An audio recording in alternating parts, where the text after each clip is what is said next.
Complete हो जाएगा। After that we will cover about the previous year questions of ancient history और medieval history according to the demand of the students. चलिए हम शुरू करते हैं आज के सेशन को। सेशन शुरू करने से पहले बच्चों आप लोगों से एक रिक्वेस्ट है मेरी कि प्लीज आप लोग पेन और कॉपी लेकर के जरूर बैठिएगा, सो दैट इंपॉर्टेंट पॉइंट्स को हम यहाँ पर नोटेड डाउन करते चले। चलिए हम शुरू करते हैं। देखिए पॉइंट यहाँ लिखा हुआ 24th of March, please give me few seconds.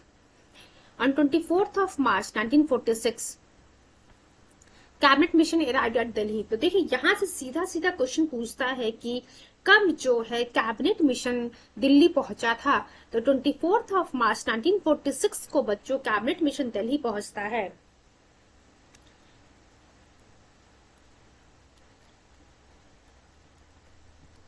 During the announcement of the session, its President Patrick Lawrence made it clear that the aim of this mission is to prepare a plan for the formation of the Constituent Assembly। तो आप देख सकते हैं बच्चों, ये जो 24 मार्च 1946 को cabinet mission Delhi पहुंचता है, यहाँ पे जो है इस कैबिनेट मिशन के जो प्रेसिडेंट रहते हैं पैट्रिक लॉरेंस, ये क्वेश्चन ऑलरेडी पूछा हुआ है जब हम लोग कैबिनेट मिशन को पढ़ रहे थे, कैबिनेट मिशन वाले टॉपिक को, तो वहां पर पूछा हुआ था कि इस मिशन का जो है प्रेसिडेंट कौन रहता है और it was headed by whom. तो it was headed by Patrick Lawrence. इस बात को ध्यान रखिएगा आप लोग।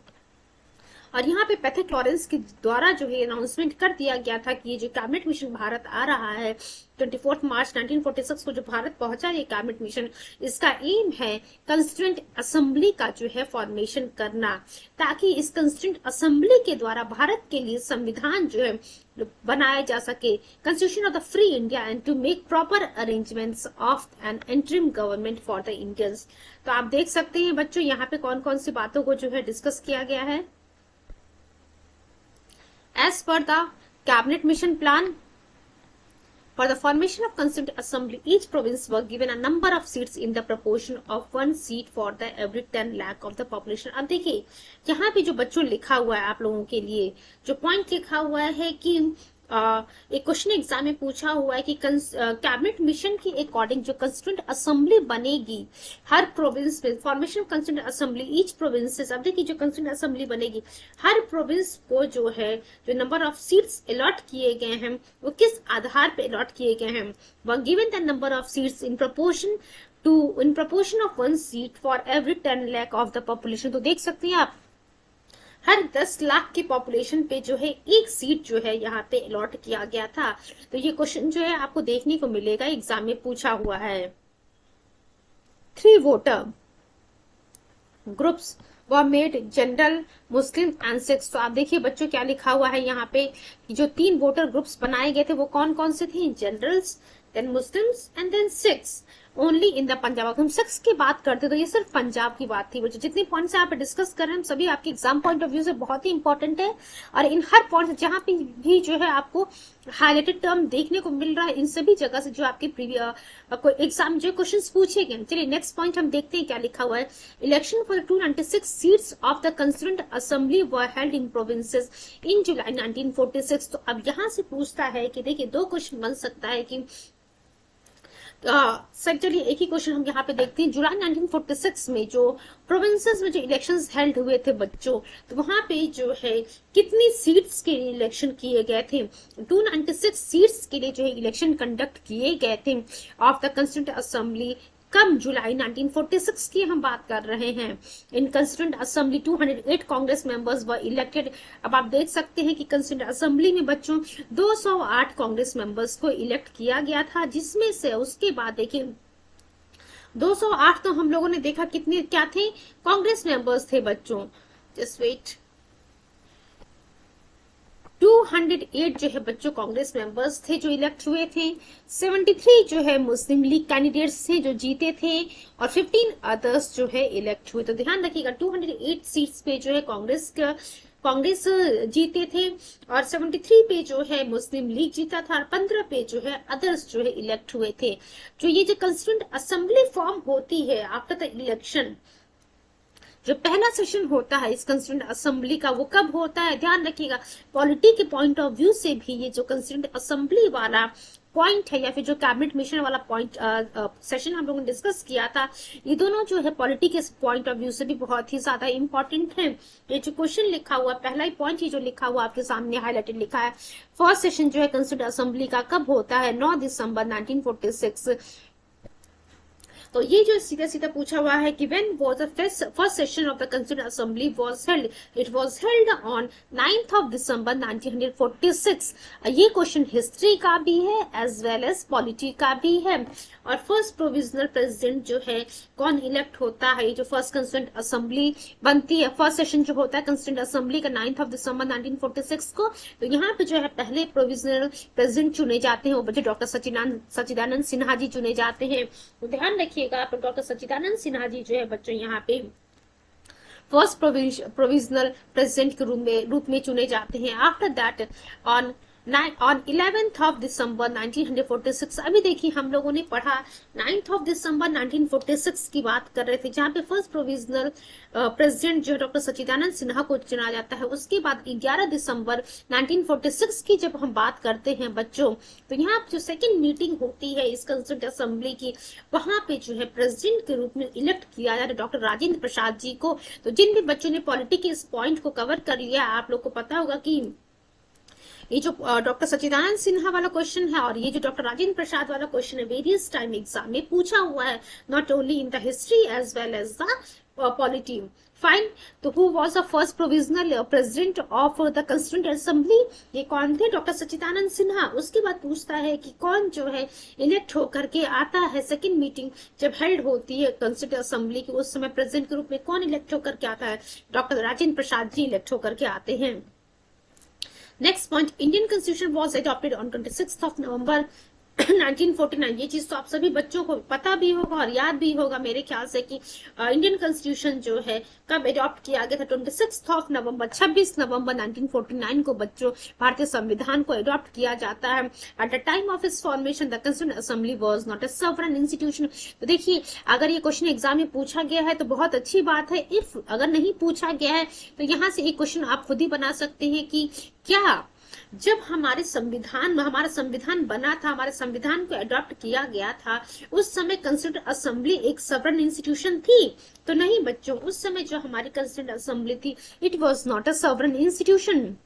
On 14th of August 1947, Constituent Assembly was declared as a sovereign body by the of the Indian Union with Dr. Rajendra Prasad as its president। तो आप देख सकते हैं बच्चों, जब 26 नवंबर 1949 की हम बात कर रहे थे, जिस समय भारतीय संविधान को अडॉप्ट किया गया था, उस समय जो ये कंस्टिट्यूंट असेंबली थी, it was not a sovereign body, but on 14th of August 1947 की जब हम बात करते हैं, कंस्टिट्यूंट असेंबली को बच्चों डिक्लेयर किया गया था, was declared as a sovereign body of the Indian union with doctor Rajendra Prasad as the president. 14 अगस्त 1947 की हम बात कर रहे हैं, उस समय जो है ये कंस्टिट्यूंट असेंबली हमारी सॉवरेन बॉडी थी, बट व्हेन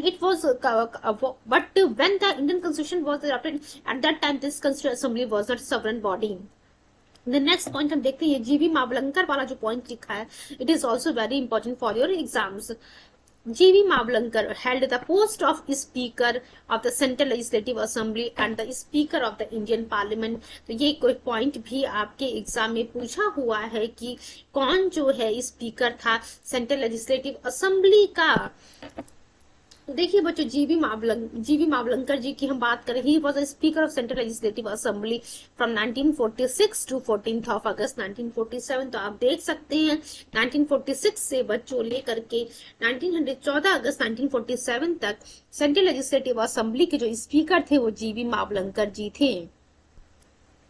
चलिए नेक्स्ट पॉइंट हम देखते हैं, थोड़े से और पॉइंट्स रह गए, उसके बाद जो है हम फटाफट जो है प्रीवियस ईयर क्वेश्चंस को सॉल्व करने की कोशिश करेंगे। एंड बिकेम द, देखिए जीवी मावलंकर जी का हम लोगों ने देखा है, became the speaker of Lok Sabha after the India's independence. तो क्लियर हो गया कि अब देखिए जो सेंट्रल लेजिस्लेटिव असेंबली के स्पीकर थे फ्रॉम 1946 से लेकर के 14th of August 1947, वही जो है जीवी मावलंकर जी भारत के जो है आजाद भारत के जो है पहले स्पीकर के रूप में जो है लोकसभा के पहले स्पीकर के रूप में सामने आते हैं। He was a speaker of Lok Sabha from 1952 to 1956। He was the Speaker of the Bombay Legislative Assembly from 1937 to 1946। तो उम्मीद करते हैं सभी पॉइंट्स आप लोग के क्लियर हो गए होंगे। बट हाँ, एक चीज बोलना चाहूंगी कि यहाँ पे जो है देखिए, कुछ दिनों से जो मेरे लैपटॉप में एज वेल एज मेरे पेन टैब में थोड़ी सी प्रॉब्लम चल रही है, इसलिए जो है यहाँ पे पेन का यूज मैं नहीं कर पा रही हूँ, हाईलाइटर का यूज मुझे करना पड़ रहा है।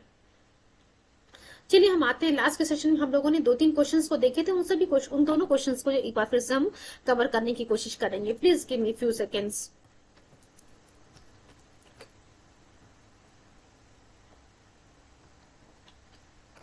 Which one of the following first mooted the idea of the Constituent Assembly to frame a constitution for the India? तो देखिए क्या कह रहा है, इसमें से किसके द्वारा जो है पहली बार जो ये आइडिया लाया गया था कंस्टिट्यूंट असेंबली का to frame the constitution of the India? तो देखिए बच्चों, यहाँ पे जो है हम बात कर रहे हैं, अब देखिए यहाँ पे जो पहला हम लोगों ने जो पहले पढ़ा था बच्चों, एक्चुअली स्वराज बिल में जो हम लोगों ने पढ़ा था। बट अगर हम यहाँ पे ऑप्शन देखते हैं बच्चों, तो ऑप्शन में तो हमारे पास स्वराज बिल तो लिखा नहीं है। तो स्वराज पार्टी ये ना हो कि आप लोग स्वराज पार्टी टिक कर दीजिएगा। स्वराज विधेयक था, स्वराज बिल था 1895 में, तो ये ऑप्शन तो आप लोग हटा दीजिए। अब देखिए क्या लिखा हुआ है, द आइडिया ऑफ द, देखिए हम लोगों ने लास्ट सेशन में एक पॉइंट पढ़ा था यहाँ पर कि देखिए Congress in Facebook session defined the idea of constituent assembly and pointed out its importance. तो देखिए जो फैसपुर अधिवेशन हुआ था कांग्रेस का 1936 में, वहीं पर जो है इस कंस्टिट्यूंट असेंबली के बारे में कहा गया था कि कंस्टिट्यूंट असेंबली जो है फ्रेम करेगी भारत के लिए एक संविधान। तो देखिए अगर यहाँ पे स्वराज बिल होता तो आप में भी जो है स्वराज बिल या फिर स्वराज विधेयक को टिक करते, बट स्वराज पार्टी लिखा है तो ये ऑप्शन है नहीं है। बट हम यहाँ पर हम बात करेंगे कांग्रेस से जो है फैसपुर अधिवेशन की, यहाँ पे हम बात करें जो 1936 में होता है। चलिए देखते हैं इसके एक्सप्लेनेशन में क्या लिखा हुआ है। The idea of the constitution of India was scene Swaraj विधेयक 1895। तो ये अभी जस्ट हम लोगों ने बात किया है for the first time, but officially it was set. देखिए यहाँ पे जो ये आइडिया जो था स्वराज ये कॉन्स्टिट्यूशन फॉर इंडिया के लिए, भारत के संविधान के लिए, तो स्वराज विधेयक में आइडिया आपको देखने को मिलता है। बट ऑफिशियली जब हम बात करेंगे तो कांग्रेस का जो फैसपुर अधिवेशन हुआ था 1936 में बच्चों, वहां पे आपको देखने को मिलेगा। In this session the constituent assembly was vastly explain. It is notable that if option A would be Swaraj party 1934 then it would be the correct answer. ठीक है, चलिए अब नेक्स्ट पॉइंट हम देखते हैं।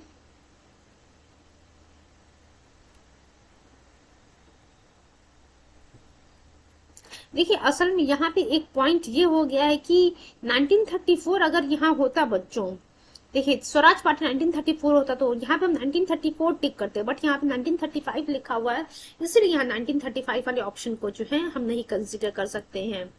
देखिए आगे पॉइंट क्या लिखा, क्योंकि जो स्वराज पार्टी 1934 की जब हम बात कर रहे थे, it would be the correct answer. The Swaraj party demanded the development of the constituent assembly in Ranchi 1934। अगर 1934 होता तो आप यहाँ पे 1934 वाले स्वराज पार्टी को जो है सही आंसर करते, और अगर स्वराज पार्टी की जगह स्वराज विधेयक होता तो स्वराज विधेयक वाले को हम टिक करते हैं। चलिए क्वेश्चन नंबर 2 की तरफ हम मूव करते हैं। आप लोगों से फिर से मैं एक रिक्वेस्ट करना चाहूंगी कि प्लीज आप लोग पेन और कॉपी लेकर के जरूर बैठिएगा, सो दैट इंपॉर्टेंट पॉइंट्स को हम यहाँ पर नोटेड डाउन करते चले। आप लोगों से एक रिक्वेस्ट है मेरी, just wait for few seconds, please give me few seconds.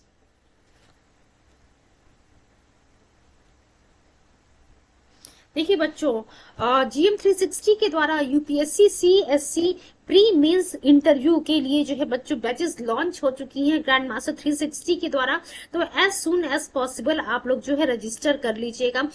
जैसे ही आप लोग को ये लेक्चर मिलेगा, स्टार्टिंग में जो है बच्चों आप लोगों के सामने जो है कुछ पीपीटीज रहेंगे, जहां पे जो है एक स्कैनर रहेगा, तो आप उस स्कैनर पे जो है आप उसको स्कैन करके उस हमारी साइट को विजिट कीजिएगा, रजिस्टर कीजिएगा, और एज सुन एज पॉसिबल इन सभी बैचेस में जो है एनरोल कराइएगा। ना ही केवल यहाँ पे जो है यूपीएससी के लिए है और यूपीपीसीएस के लिए ही बैचेस प्रोवाइड नहीं की जा रही हैं, बल्कि एसएससी सीजीएल टायर 1 टायर 2 के लिए भी बैचेस बच्चों प्रोवाइड की जा रही हैं। And it is available at Facebook, Telegram, Instagram and YouTube. आप सभी लोग को पता है यूट्यूब पे ही आप लोग इस सेशन को सुन रहे हैं। एंड एक और चीज आप लोगों को बतानी है बच्चों, please give me a few seconds.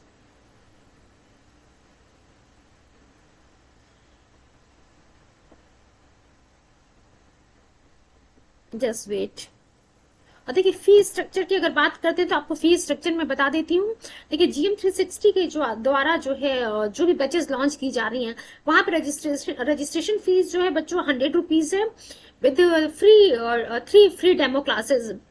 और यूपीएससी की अगर बात करते हैं हम, यूपीएससी की जो एडमिशन फीस है 1000 रुपीज है एंड 500 रुपीज मंथली आपको पे करना है 18 मंथ तक। तो आप देख सकते हैं कि बहुत ही अफोर्डेबल प्राइस पे जो है आपको कोर्सेज प्रोवाइड की जा रही है। 18 मंथ में बच्चों आपको प्री मेंस और इंटरव्यू तीनों चीजों की प्रिपरेशन कराई जाएगी।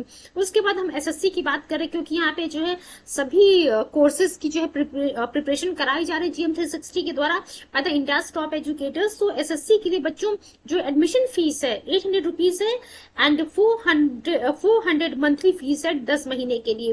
तो एज सुन एज पॉसिबल जो है बेटर रिजल्ट के लिए आप एडमिशन ले सकते हैं।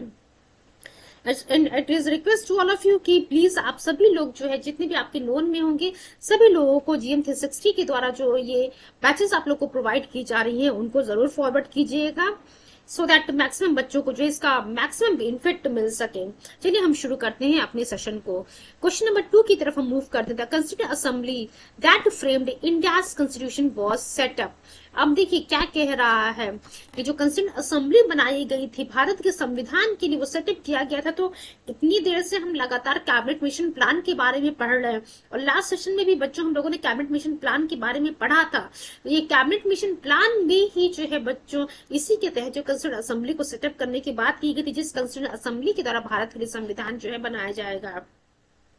चलिए इसके एक्सप्लेनेशन को देखते हैं। डी ऑप्शन हमारा सही था, under the cabinet mission plan. Explanation देख लेते हैं हम लोग। Constituent assembly was founded under the cabinet mission the president. ये तो आप लोग को पता है कि कैबिनेट मिशन के अंडर में इस कॉन्स्टिट्यूएंट असेंबली को फॉर्म किया गया। तो प्रेसिडेंट थे कैबिनेट मिशन के पैथिक लॉरेंस थे, आप लोग को पता है। इन्होंने डिक्लेयर कर दिया था कि इस मिशन का एम क्या है। ये जो cabinet mission was to make a constitution committee for the constitutional reforms in India. Cabinet mission declare that representatives of the native states will control the constituent assembly. चलिए मूव करते हैं next question की तरफ। Question number 3 की तरफ हम देखते हैं क्या लिखा है। सेम क्वेश्चन है, अलग तरीके से आपके सामने रखा गया है। Which one of the following gave the idea of the constituent assembly for India. तो ये अभी हम लोगों ने बच्चों पढ़ा था। कैबिनेट मिशन प्लान की हम बात कर रहे थे। कैबिनेट मिशन प्लान के अंडर में जो है इस कॉन्स्टिट्यूएंट असेंबली के बारे में बात किया गया था। चलिए नेक्स्ट पॉइंट हम देखते हैं। क्वेश्चन नंबर 4 की तरफ देखते हैं। देखिए क्वेश्चन नंबर 4 जो है मैंने आप लोग को पहले ही बताया था कि पूछा हुआ है कि सीट्स किस आधार पे अलॉट की गई थी। तो पॉपुलेशन के आधार पे अलॉट किया गया था। मैंने बोला था कि 10 लाख पॉपुलेशन पे जो है एक सीट अलॉट किया गया है। चलिए हम देखते हैं क्या लिखा हुआ है question. Under the cabinet mission plan total number of seats allotted to each province in the constituent assembly was roughly in the ratio of 1 representative to the population of। देखिए तो यही कह रहा है कि एक सीट जो है कितनी पॉपुलेशन पे यहाँ पे दिया गया था, अलॉट किया गया था। तो हम लोगों ने क्या पढ़ा था, 10 लाख पढ़ा था बच्चों, 10 लाख। तो बी वाला ऑप्शन आपके सामने सही है, 10 लाख पर्सन। चलिए इसके एक्सप्लेनेशन को देख लेते हैं। आप देख सकते हैं यूपीपीसीएस में जो है यूपीयूडी एलडीए प्री 2002 और यूपीपीसीएस प्री 2001 में ये क्वेश्चन पूछा हुआ है। चलिए इसके एक्सप्लेनेशन को हम फटाफट देखते हैं। Under the cabinet mission the total number of seats allocated to each province in the constituent assembly was रफली in the ratio of 1 representative to the population of 10 lakh persons on the communal basis। तो हम लोगों ने देख लिया 10 लाख पे जो है एक सीट अलॉट किया गया था। अभी हम लोगों ने देखा और जो 3 क्लासेस ऑफ वोटर थे वो हम लोगों ने क्या पढ़ा था, जनरल थे, मुस्लिम थे, सिख जो है। केवल पंजाब की अगर हम बात करें तो वहां पे जो है सिख भी थे। 3 क्लासेस ऑफ वोटर्स थे। चलिए हम क्वेश्चन नंबर 5 की तरफ मूव करते हैं। क्या लिखा हुआ यहाँ पे। The first session of the Constituent Assembly was held on। तो देखिए क्या लिखा, जो पहला सेशन था बच्चों Constituent Assembly का वो कब हुआ था। तो हम लोगों ने क्या पढ़ा था, पहला सेशन कब हुआ था, 9 दिसंबर 1946 को हुआ था, जहां पे प्रोविजनल प्रेसिडेंट के रूप में डॉक्टर सच्चिदानंद सिन्हा जी को चुना गया था। वहीं जब हम बात करते हैं बच्चों सेकेंड सेशन कब होता है इस Constituent Assembly का, तो 11 दिसंबर 1946 हम लोगों ने पढ़ा था। वहां पर प्रेसिडेंट के रूप में डॉक्टर राजेंद्र प्रसाद जी को इलेक्ट किया जाता है। चलिए हम देखते हैं इसमें क्या लिखा हुआ है। पहला क्वेश्चन पूछ रहा हमारा कि पहला सेशन जो है कॉन्स्टिट्यूएंट असेंबली का कब होता है, तो 9 दिसंबर 1946 को होता है। ये आप सभी लोग को पता है, तो देख लीजिए सी ऑप्शन हमारा सही है बच्चों। Just wait. The first session of the Constituent Assembly was held in December 1946। तो ये हम लोगों ने पहले ही देख लिया, दिसंबर 1946। देखिए कौन सा दिसंबर था, 9 दिसंबर था बच्चों। 9 दिसंबर 1946 को पहला सेशन होता है कंस्टिट्यूएंट असेंबली का। इसके 2 दिन बाद ध्यान रखिएगा, यहाँ पे प्रेसिडेंट डॉक्टर सच्चिदानंद सिन्हा की हम बात कर रहे थे, प्रोविजनल प्रेसिडेंट के रूप में इलेक्ट किए गए थे। वहीं 2 दिनों के बाद जो डॉक्टर राजेंद्र प्रसाद जी जो है इलेक्ट किए जाते हैं as a president of the constituent assembly on 11th of December 1946। तो ये भी क्वेश्चन पूछा हुआ, सेकंड मीटिंग कब होती है, या फिर कह सकते हैं आपकी परमानेंट कह सकते हैं प्रेसिडेंट के रूप में कौन इलेक्ट किया था कंस्टिट्यूएंट असेंबली का, doctor Rajendra Prasad. He was elected on 11th of December 1946 as the president of the constituent assembly. चलिए क्वेश्चन नंबर 6 की तरफ हम मूव करते हैं। Please give me few seconds. आप लोगों से उम्मीद है कि सभी चीजें आप लोगों को समझ में आ रही होंगी। देखिए हम इस तरीके से यहाँ पे प्रीवियस ईयर क्वेश्चंस को कंप्लीट करते हुए चल रहे कि कुछ जो है थियोरेटिकल पार्ट भी आप लोगों का यहाँ पे कवर होते चले। Just wait.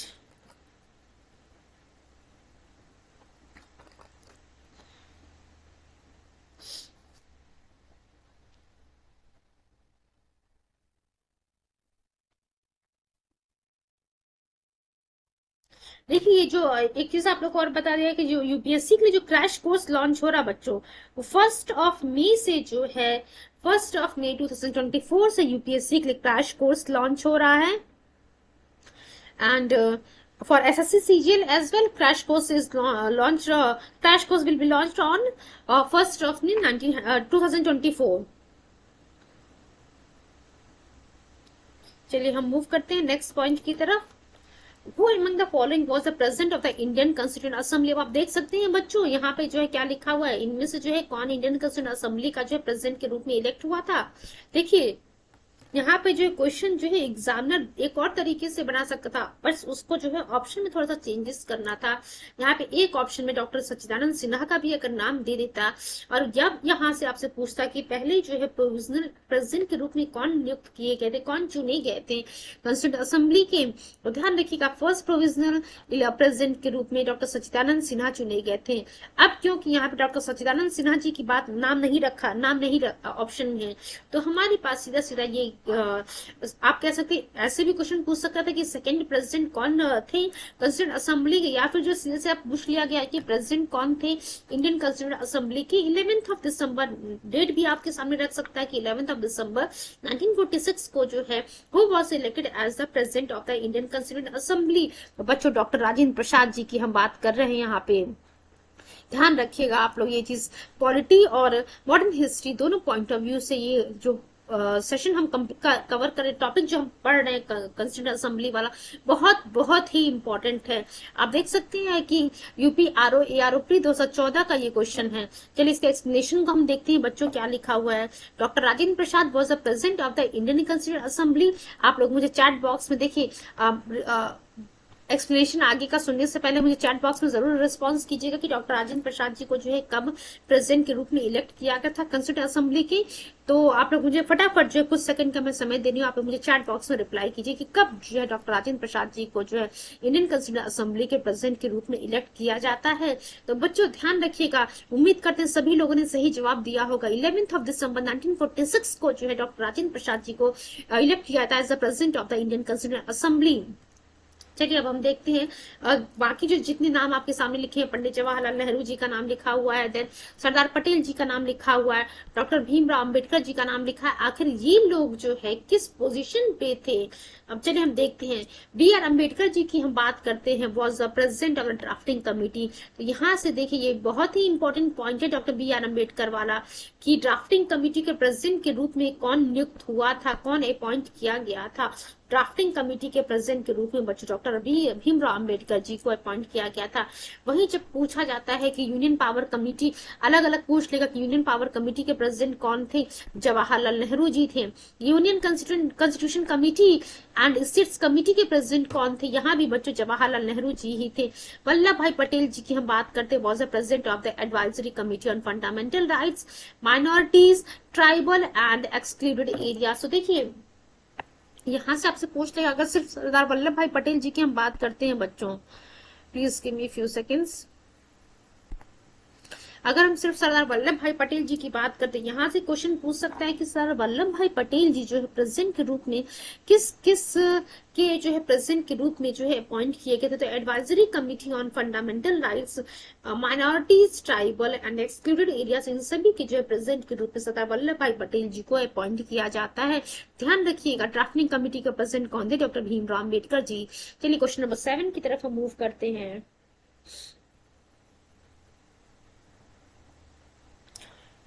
The first president of the Sovereign Constitutional Assembly for the Dominion of India was, आप लोग फटाफट मुझे इसका जवाब दीजिए सर, क्या सही आंसर होना चाहिए बच्चों। The first president of the Sovereign Constitutional Assembly for the Dominion of India was, ये कौन थे, तो बच्चों में आप डॉक्टर राजेंद्र प्रसाद जी की बात कर रहे हैं। चलिए इसके एक्सप्लेनेशन को हम देखते हैं क्या लिखा हुआ है यहाँ पे। The Constituent Assembly was not sovereign at the time of the formation। ठीक है, जब Constituent Assembly की स्थापना की गई थी उस समय जो है बच्चों ये sovereign नहीं था। It was declared sovereign on 14th of August 1947 and that day Dr. Rajendra Prasad was elected as the President of the Constituent Assembly। तो आप देख सकते हैं 14 अगस्त 1947 हम बात कर रहे हैं, उस समय जो डॉक्टर राजेंद्र प्रसाद जी को जो है as a president of the constituent assembly elect किया जाता है। और उसी समय जो आप कह सकते हैं कि 14th of August 1947 की हम बात कर रहे हैं, it was declared Constituent Assembly was declared as a sovereign and that day Dr. Rajendra Prasad was elected as a president of the Constituent Assembly। चलिए क्वेश्चन नंबर 8 की तरफ हम मूव करते हैं, देखते हैं क्या लिखा हुआ है। उम्मीद करते हैं सभी क्वेश्चंस आप लोग को जो है आप लोग के कंसेप्ट्स क्लियर हो रहे होंगे। Which of the following statement is correct. Constituent Assembly of India was elected by the provincial assemblies in the year 1946। क्या ये पॉइंट सही है कि जो कंस्टिट्यूएंट असेंबली है इलेक्ट हुई थी बाय द प्रोविंशियल असेंबलीज इन 1946। दूसरा पॉइंट लिखा जवाहरलाल नेहरू जी, मोतीलाल मोहम्मद अली जिन्ना जी, सरदार वल्लभ भाई पटेल जी व member of the constituent assembly of India. तीसरा पॉइंट लिखा हुआ है the first session of the constituent assembly was held on in January 1947। क्या ये था? आप लोग को सभी लोग को देख रहा होगा कि बी और सी पॉइंट अभी गलत है। चलिए देखते हैं डी वाला पॉइंट क्या लिखा हुआ है हमारे सामने।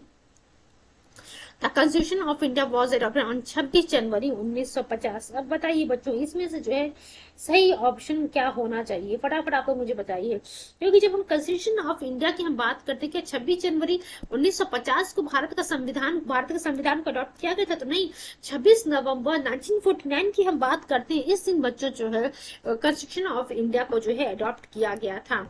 ठीक है, चलिए देखते हैं बी सी डी पॉइंट तीनों गलत है, ए वाला ऑप्शन हमारा यहाँ पे सही है। एक बार फिर से ए वाला ऑप्शन आप लोग देख लीजिए। Constituent assembly of India was elected by the provincial assemblies in the year 1946। चलिए मूव करते हैं इस एक्सप्लेनेशन पे। एक्सप्लेनेशन हमें देखना बहुत जरूरी है। आप लोगों से एक रिक्वेस्ट है मेरी कि जिन भी क्वेश्चंस के आंसर में बच्चों एक्सप्लेनेशन दिया हुआ है उन एक्सप्लेनेशंस को थोड़ा ध्यान से सुनने और समझने की कोशिश कीजिएगा। क्यों मैं बार बार आप लोगों से हर सेशन में यही रिपीट करती हूँ कि जितने भी पहले के क्वेश्चन आप लोग के सामने आ रहे हैं सीक्वेंस में, जैसे जैसे क्वेश्चन आ रहे हैं जिनका एक्सप्लेनेशन दिया है उन सभी एक्सप्लेनेशंस को आप थोड़ा ध्यान से सुनते जाइएगा, समझते जाइएगा और हो सके तो आप लोगों से कोशिश कीजिएगा कि कुछ इंपॉर्टेंट पॉइंट्स को आप नोट डाउन करते चले, क्योंकि जितने कमिंग क्वेश्चंस होंगे बच्चों उसके जो आंसर्स आपको पहले वाले क्वेश्चंस में ही देखने को मिलेंगे। चलिए एक बार हम देख लेते हैं, यहाँ पे पूरा कैबिनेट मिशन प्लान के बारे में लिखा हुआ है।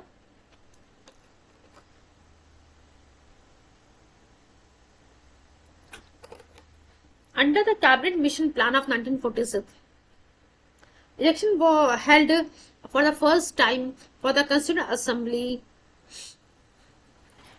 The Constitution of India was drafted by the Constituent Assembly and it was set up under the Cabinet Mission Plan। ये चीज तो आप लोग को क्रिस्टल क्लियर है कि कैबिनेट मिशन प्लान के अंडर में ही बच्चों इस कंस्टिट्यूएंट असेंबली को सेटअप किया गया था। किस सेटअप किया गया था कि ताकि भारत के लिए जो है कंस्टिट्यूएंट असेंबली ताकि जो भारत के लिए जो संविधान को तैयार किया जा सके। देखिए, और हम लोगों ने देखा था कि 10 लाख पॉपुलेशन पे जो है एक सीट की हम लोगों ने बात की थी। कांग्रेस के बारे में हम लोगों ने पढ़ा था कि 208 सीटें कांग्रेस को मिली थी, 73 सीट्स मुस्लिम लीग को मिली थी एंड 15 सीट्स बच्चों अदर कैंडिडेट्स को मिली थी। Mohammad Ali Jinnah was not the member of the constituent assembly. इस बात को ध्यान रखिएगा, Mohammad Ali Jinnah was not the member of the constituent assembly of India. Constituent assembly was the first पर parliament of the independent India. तो देख सकते हैं, अगर आपसे ये क्वेश्चन पूछ ले कोई खड़ा, आप लोगों से रैंडमली खड़ा करके आपसे पूछ ले कि चलिए बताइए मुझे कि आजाद भारत का जो है पहला पार्लियामेंट कौन सा था, तो इस कंस्टिट्यूएंट असेंबली के बारे में आप लोग जरूर बताइएगा बच्चों की आजाद भारत के इंडिपेंडेंट इंडिया के जो है फर्स्ट पार्लियामेंट जो है ये कंस्टिट्यूएंट असेंबली ही था। डॉक्टर सच्चिदानंद सिन्हा हम लोगों ने बात किया था, फर्स्ट प्रेसिडेंट के रूप में चुने गए थे, या फिर आप कह सकते हैं प्रोविजनल प्रेसिडेंट, और आप कह सकते हैं टेम्पररी प्रेसिडेंट या फिर जो टेम्पररी चेयरमैन जो इलेक्ट हुए थे इस कंस्टिट्यूएंट असेंबली के बच्चों, वो डॉक्टर सच्चिदानंद सिन्हा जी ही थे। 9 दिसंबर 1946 की हम बात कर रहे थे। उसके बाद हम लोगों ने देखा था कि उसके 2 दिन के बाद यानी कि 11 दिसंबर 1946 को सेकेंड जो सेशन होता है इस कंस्टिट्यूएंट असेंबली का, वहां पे परमानेंट प्रेसिडेंट के रूप में चुने जाते हैं डॉक्टर राजेंद्र प्रसाद जी, ध्यान रखिएगा। एंड डॉक्टर राजेंद्र प्रसाद जी आगे चल के भारत के पहले राष्ट्रपति के रूप में नियुक्त होते हैं। The Constituent Assembly, the Constitution of India was adopted on 26th of November 1949. Fine, चलिए क्वेश्चन नंबर 9 की तरफ हम मूव करते हैं। देखिए बच्चों, इसमें जो है सिर्फ 2 क्वेश्चन और बचे हैं, उसके बाद हम पढ़ेंगे formation of the interim government 1946। Sachchidanand Sinha was associated with, अब देखिए फटाफट आप लोग मुझे बताइए कि क्या सच्चिदानंद सिन्हा जी कुछ इंडिया मूवमेंट से जुड़े हुए थे, डांडी मार्च से जुड़े हुए थे, या फिर जो सिविल डिसोबीडियंस मूवमेंट से जुड़े हुए थे। तो बच्चों ध्यान रखिएगा आप लोग, सच्चिदानंद सिन्हा जी कुछ इंडिया मूवमेंट से जुड़े हुए थे और इन्हें जो है क्या कंस्टिट्यूएंट असेंबली के जो है फर्स्ट टेम्पररी प्रेसिडेंट के रूप में नियुक्त किया जाता है, इलेक्ट किया जाता है 9 दिसंबर 1946 को। चलिए क्वेश्चन नंबर 10 की तरफ हम मूव करते हैं। Who among the following held the office of speaker speaker in the central legislative assembly of the British era and the parliament of the free India. तो हम लोगों ने मावलंकर जी का नाम पढ़ा था, जीपी मावलंकर। तो बी ऑप्शन बच्चों हमारा यहाँ पे सही है। चलिए इसके एक्सप्लेनेशन को हम देख लेते हैं क्या लिखा हुआ है। जीवी Mavalankar held the office of Speaker of the Central Legislative Assembly of British era 1946 to 14 August 1947 and was Speaker of Lok Sabha after independence from 1952 to 1956. Fine. He was the president of the Legislative Assembly of Bombay Province from 1936 to 1946. ठीक है, चलिए उम्मीद करते हैं चीजें आप लोगों को क्लियर होंगी। चलिए अब हम बात करेंगे formation of the interim government 1946। देखिए ये हम बच्चों नया टॉपिक शुरू करने जा रहे हैं, तो आप लोगों से मेरी शुरुआत में ही रिक्वेस्ट है कि देखिए हर टॉपिक, जब भी हम कभी नया टॉपिक को शुरू करते हैं वहां मैं आप लोगों को शुरू में ही बोल देती हूँ कि प्लीज आप लोग एक पेन और कॉपी लेकर के जरूर बैठिएगा।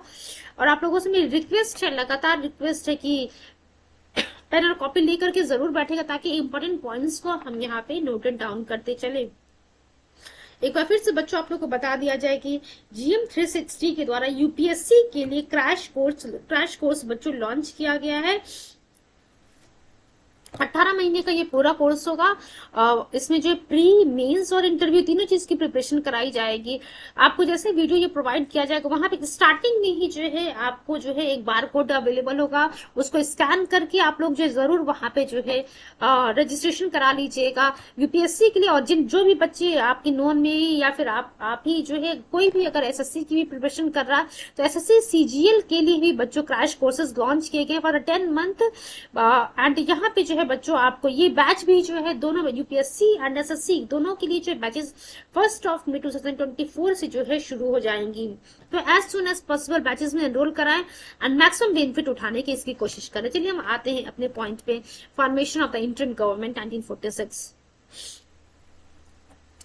On 12th of August 1946, Lord Weber invited Congress President Jawaharlal Nehru to form the interim government. अब देखिए यहाँ से क्वेश्चन आपसे ये पूछ सकता है कि आखिर में कब जो है लॉर्ड वेवल ने कांग्रेस प्रेसिडेंट जवाहरलाल नेहरू जी को जो है, देखिए कांग्रेस प्रेसिडेंट की बात कर रहा है यहाँ पे, जो भारत के राष्ट्रपति की बात नहीं कर रहे हैं हम यहाँ पे, तो कांग्रेस के प्रेसिडेंट जवाहरलाल नेहरू जी को जो है इंटरिम गवर्नमेंट फॉर्म करने के लिए इनवाइट किया था। लॉर्ड वेवल को कब इनवाइट किया गया था कांग्रेस प्रेसिडेंट जवाहरलाल नेहरू जी के द्वारा?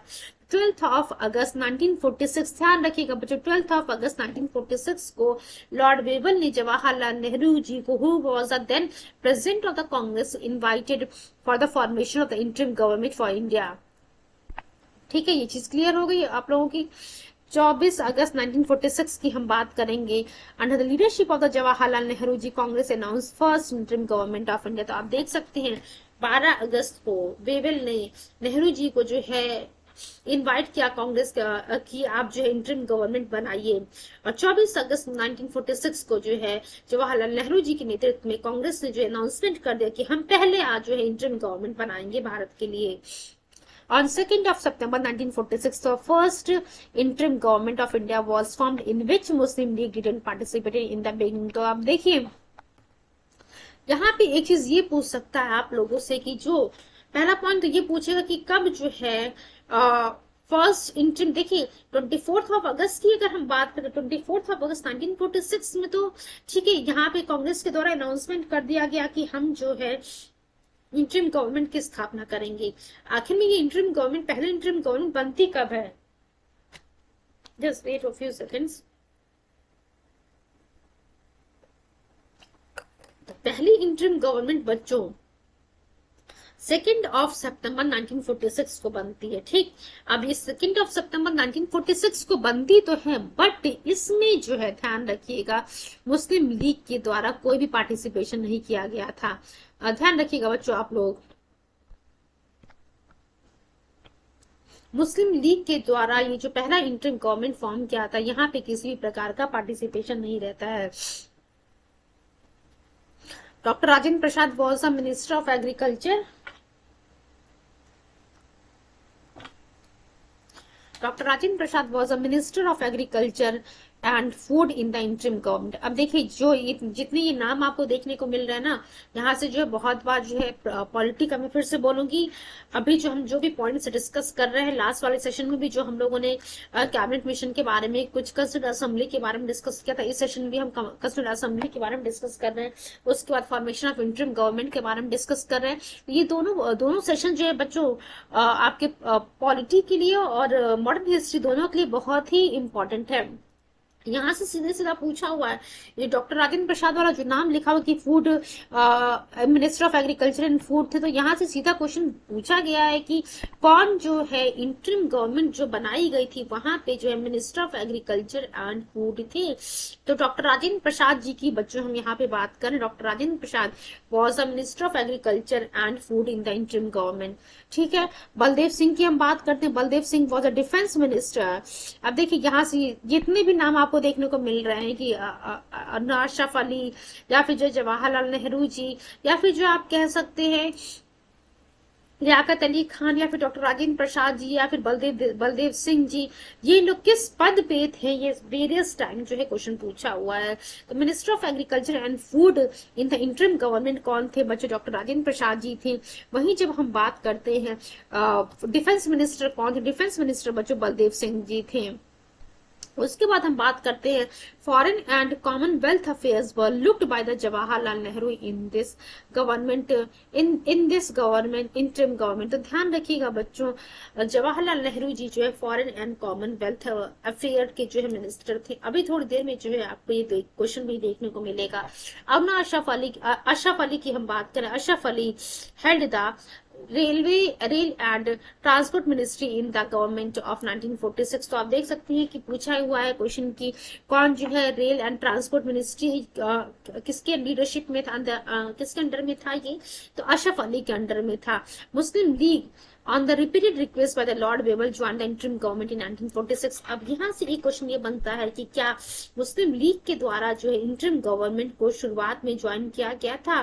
तो देखिए नहीं, शुरुआत में मुस्लिम लीग ने जो है इंटरिम गवर्नमेंट में हिस्सा लेने से जो है नकार दिया। मना कर दिया। बट लॉर्ड वेबल के जो है कंटिन्यूस रिक्वेस्ट पे जो है मुस्लिम लीग ने भी इस इंटरिम गवर्नमेंट में जो है पार्टिसिपेट किया।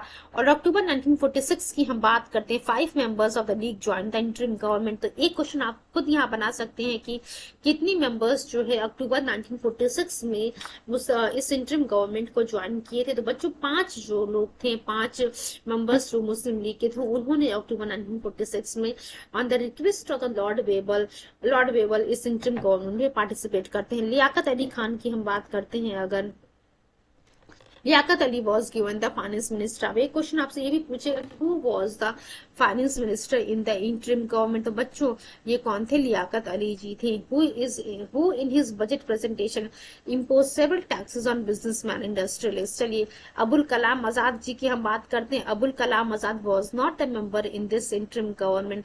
तो देखिए यहाँ पे अगर ये पॉइंट मेंशन किया गया है अबुल कलाम आजाद जी वाला, तो सीधा सीधा इस चीज पे ध्यान रखिएगा कि एक्चुअली भी क्वेश्चन पूछा हुआ है कि क्या अबुल कलाम आजाद जी इस इंटरिम गवर्नमेंट के मेंबर थे? तो अबुल कलाम आजाद जी बच्चों इस इंटरिम गवर्नमेंट के मेंबर नहीं थे।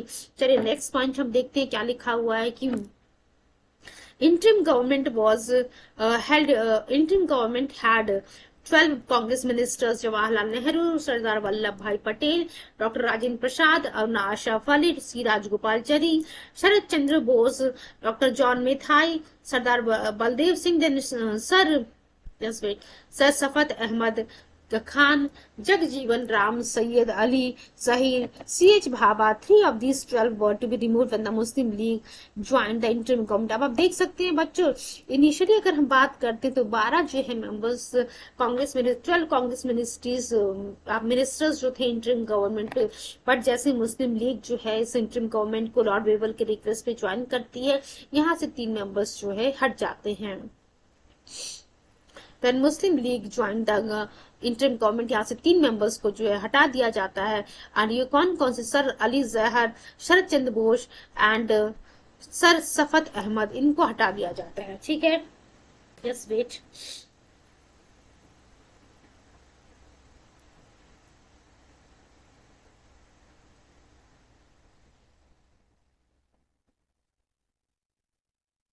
Give me few seconds.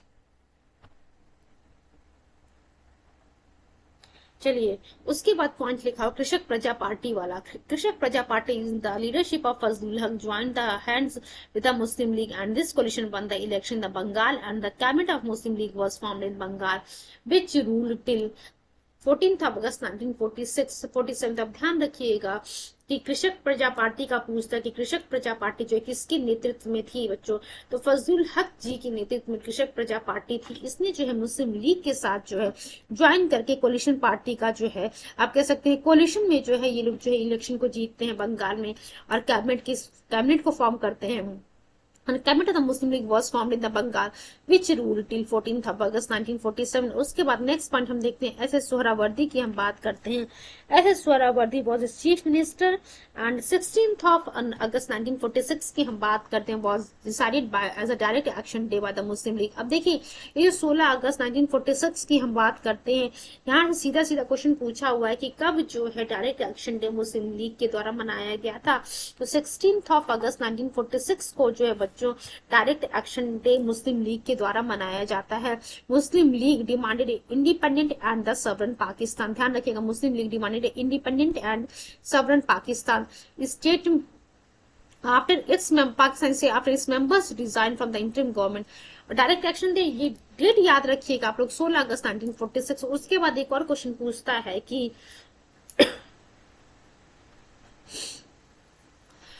ये जो आप कह सकते हैं डायरेक्ट एक्शन डे की हम बात करते हैं, तो इस डायरेक्ट एक्शन डे को जो बच्चों असल में जो बहुत ज्यादा आपको राइट्स देखने को मिलेंगे।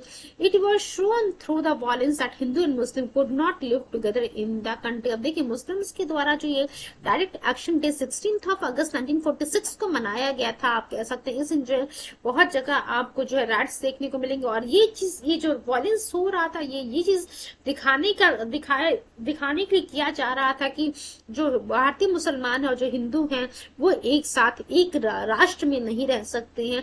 और इसका जो मेन सेंटर था बच्चों वो नोआखली था। ध्यान रखिएगा, बहुत ही इंपॉर्टेंट है ये पॉइंट भी आपके एग्जाम के लिए।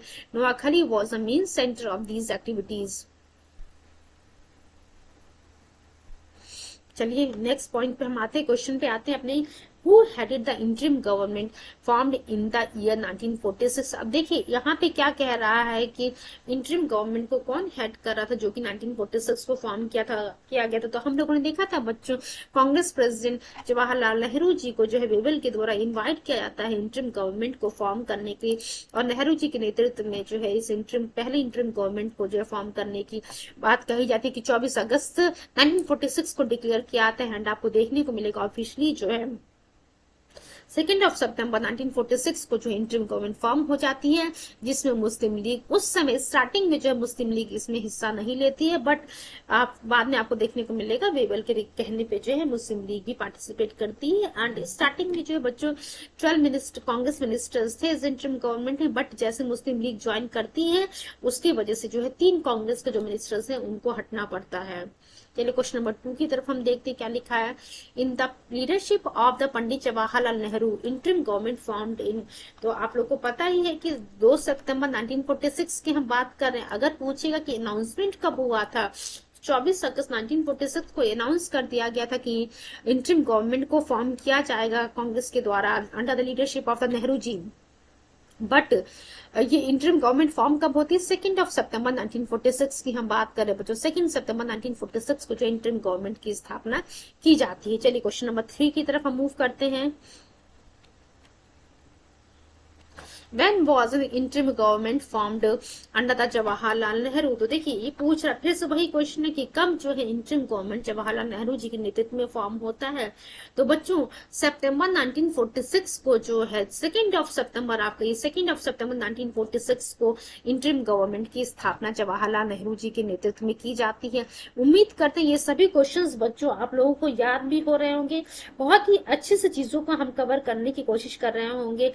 एंड इसके बाद जो बच्चों जो अगला सेशन होगा हमारा, वहां पे हम partition of India and independence cover करेंगे। Just wait of few seconds.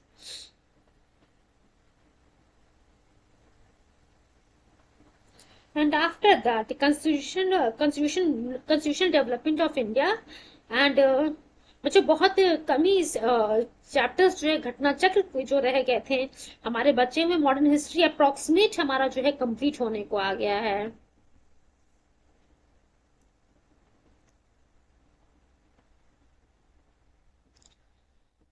उसके बाद लास्ट टॉपिक हमारा बचेगा मॉडर्न हिस्ट्री में जो मिसलेनियस पॉइंट्स हैं उसे हम डिस्कस करेंगे। आई थिंक 3 to 4 सेशंस और लगेंगे। आप लोग का जो प्रीवियस ईयर क्वेश्चन जो है हमारा काफी लंबे समय से हम चीजों को कंप्लीट करने की कोशिश कर रहे हैं।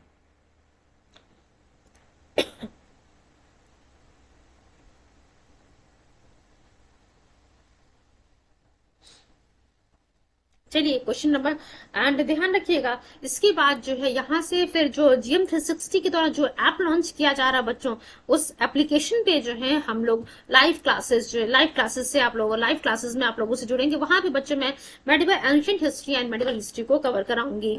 चलिए हम आते हैं क्वेश्चन नंबर 4 पे आते हैं। Which portfolio was held by doctor Rajendra Prasad in the interim government formed in the year 1946? तो मैंने आप लोगों से पहले ही बोला था बच्चों कि यहाँ से क्वेश्चन पूछा हुआ कि डॉक्टर राजेंद्र प्रसाद जी डॉक्टर राजेंद्र प्रसाद जी को जो है कौन सा पोर्टफोलियो दिया गया था। तो बच्चों हम लोगों ने देखा था फूड एंड एग्रीकल्चर डिपार्टमेंट जो है डॉक्टर राजेंद्र प्रसाद जी को दिया गया था। चलिए इसके एक्सप्लेनेशन को हम एक बार देख लेते हैं क्या लिखा हुआ है यहाँ पे। सी वाला ऑप्शन हमारा सही है। Let's see the explanation. Food and agriculture portfolio was held by the Dr. Rajendra Prasad ji in the interim government formed in the year 1946. Fine. In this government portfolio, the defense ministry was held by Baldev Singh and the department related to Commonwealth was headed by the Jawaharlal Nehru. चलिए बलदेव सिंह वाला हम लोगों ने देख लिया। बलदेव सिंह के under में जो डिफेंस मिनिस्ट्री था और कॉमनवेल्थ वाला जो है डिपार्टमेंट जो जवाहरलाल नेहरू जी के लीडरशिप में था। आज के सेशन को बच्चों हम यहीं पे बाइंड अप करेंगे। रिमेनिंग क्वेश्चंस को जो है हम कल कवर करने की कोशिश करेंगे।